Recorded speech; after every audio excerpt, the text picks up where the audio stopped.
মেলা দিন ধরে সারাদিন কাজ করতে করতে এ ধানের কাজ গেরের কাজ করতে করতে ফেসবুকে ঢোয়ার সময়ই পাইনি।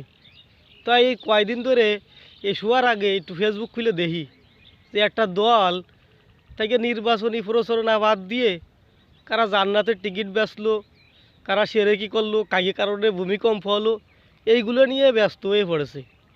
তা করছে কি, এইসব এইসব বাদ দিয়ে নির্বাচনী প্রচারণা চালালি কাজ দেবে নে।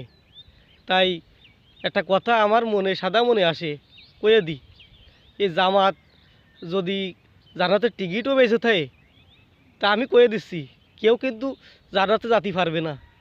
কারণ কি জানেন, এই 1.5 বছর ধরে একটা দলের যে সাদাবাজি দুর্নীতি দেখতেছি, তাই এই জান্নাতের গেটে কিন্তু এরা দাঁড়ায় থাকবে না।